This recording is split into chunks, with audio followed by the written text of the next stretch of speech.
guys on YouTube. How are you guys today?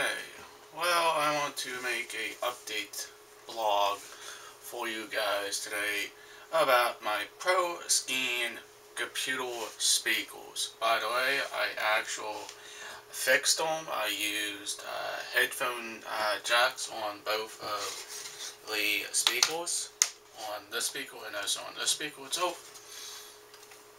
You guys can see that. There's the headphone jack as well. These are what the speakers look like. They're pretty unique.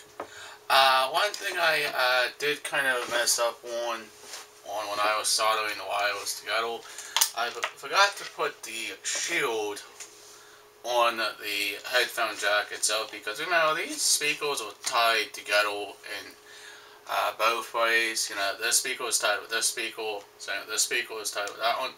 Is we have a plus and minus going on. We have a plus going to the negatives of this speaker, a plus and negatives going to this speaker, right? But this is the exact same thing. I've done the exact same speaker mod, and I put the headphone jack. I just used the existing hole on the back of the speaker itself, and it works pretty good. And it doesn't matter which one's the left or right speaker anymore, because now the both can be separated now on each side of my desk. And I do have my phone here to test out the speakers. I have everything turned all the way off. And the bass unit, we didn't do any modifications though. I cleaned the contacts on the back of my speaker housing here, on the bass housing here. But there was a little dirty on the inside. I just used a Q-tip and stuff. But yes, I'm just using right now, just using this little headphone jack. It has just a standard speaker jack on this side. You plug in the back of this unit, and I can plug both of my speakers together as well. But it's a very awesome fix. And we do have an Allen cable. This is just the standard left and right channel capability speaker wire here for the speaker system. This is actually a 2-in-1 unit. It's 2 speakers and a main subwoofer speaker. This is a pretty nice little unit. And we do have some jacks on the back of my unit itself. And this is where the input wire goes here. And this is where the output wire goes here. This is just the sub box here. This is for the sub sound to come out. And we just have on and off and just a AC cord. Now, I didn't do any modding to this because there was nothing wrong with the housing or the bass unit. What happened is, over time, my wires will break. And this was actually a good solution for me to actually change the speaker connectors and just put a standard headphone jack on both of my speakers. And you kind of see what it looks like when it's plugged in here. You guys can see that. Now, the one more mod I would like to do. You notice this has a blue LED ring on it. I would like to do that as well. Put a blue LED lights on the inside of my speaker themselves. It would kind of make it kind of cool, make it light up, but I just haven't got a chance to that. But this was my mistake. I fixed them. Both speakers work again, and I'm pretty happy with that. And also for $3, hey, ain't bad, you know. For $3 to repair my speakers themselves. I didn't pay that much for them, guys. I only paid like not Big Lots, only like $26 for the speakers themselves. But what happened was, apparently the connection from the back of the plug, this is called a standard plug, and and you would have a bad connection, like if you have a wide splitter, and you turn around and you split the wires down the middle. And what happened was some of the connection seemed to got broken, and the one side of the channel decided not to work anymore. And I was kind of bummed out because I don't know. That means I have to buy a new unit. Nope. I didn't have to buy a new unit at all. I just had to spend the $3 little stereo plugs from Radio Shack, and I have fixed all pretty good. Now let's go ahead and do a somewhat of a light testing here, and let's see if both speakers will work together like they used to. Now, I got rid of the old wire it used to connect the speakers together.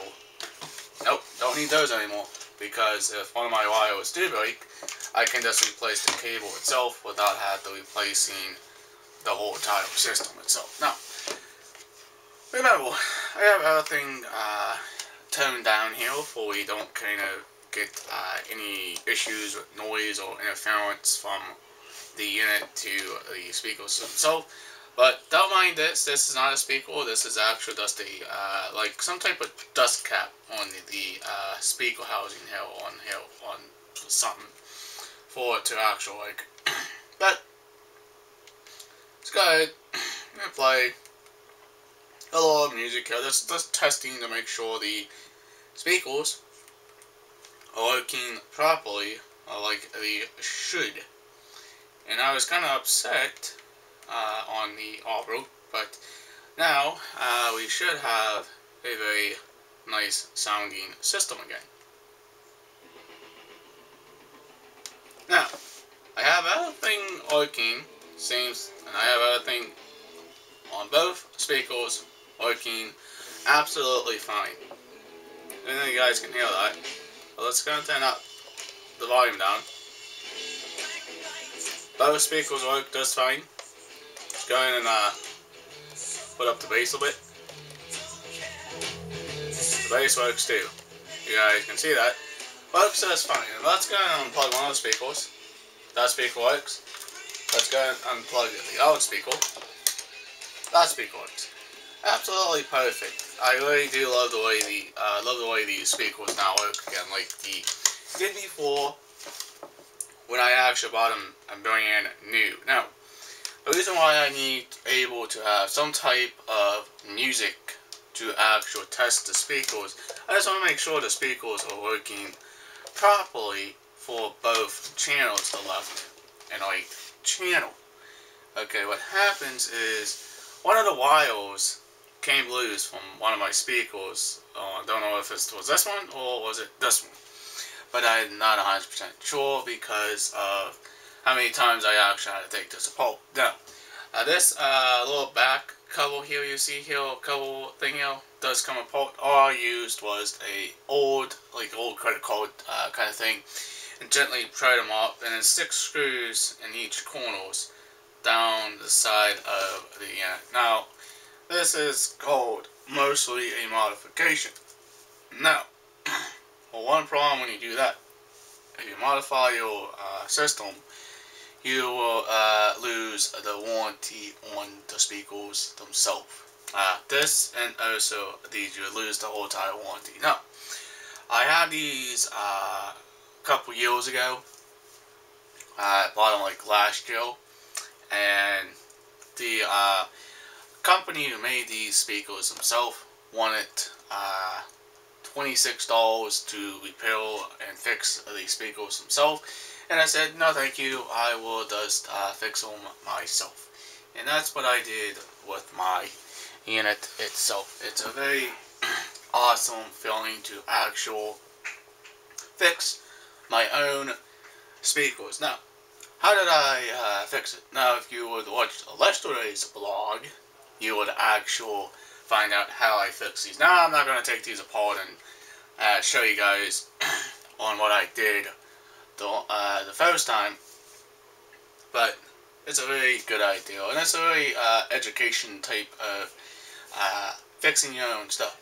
Now what ended up happening here, guys, is I just mixed up the wiring on the plug itself. Like, like you got your signal wire, and you got your signal, and then you got your ground, and that's what I kind of mixed up on those. Now, of course, because we have two speakers on either side because they're in series with each other, you have to put the negative side on the shield, and the signal wire, the red wire, will go on the signal wire, and the white wire is the shield. That will go on the pin 1, and pin 2 would be the red wire.